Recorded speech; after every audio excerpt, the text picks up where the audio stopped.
if you introduce a collaborative robot into the workspace, how does that affect your workers' comfort? How does that affect their technology acceptance?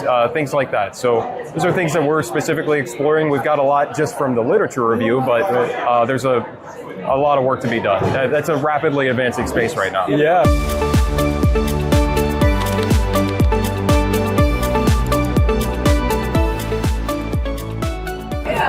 Well, hey Matt, welcome to Safety on the Edge 2026. Yeah, thanks for having me. It's been fun. Yeah, are you here because of Malcolm?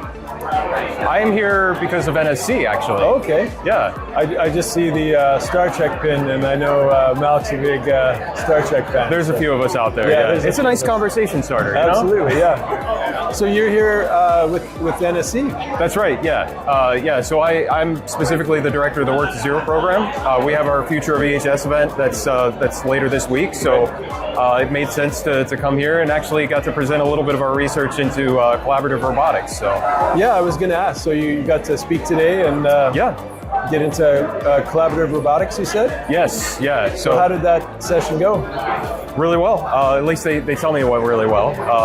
We're specifically doing some research into the risks associated with collaborative robotics, and not just the physical risks, but the psychosocial risks. Right. So if you introduce a collaborative robot into the workspace, how does that affect your workers' comfort? How does that affect their technology acceptance?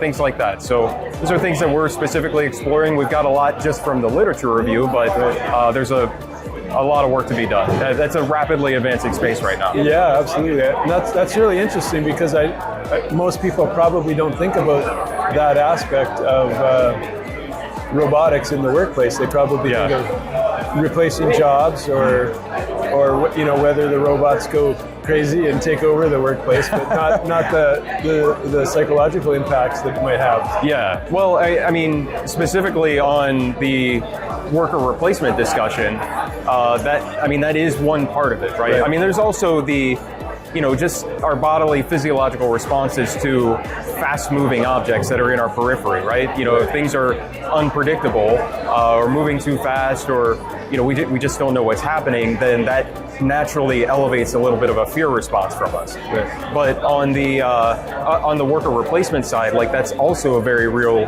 fear that brings up anxiety into for workers. So one of the main mitigating factors is just having that transparency piece. Right. So when executive leadership or operations, if they bring these collaborative robots into the space, having that conversation with the workers to say, this is what's happening, here's how we navigate around, here are the safeguards that are in place. Right.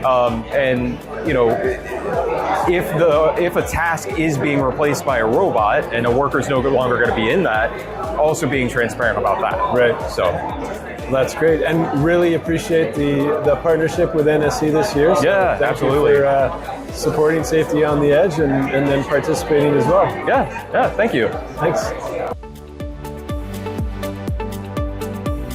Looking for more Safety on the Edge? Be sure to join us at Safety Connect.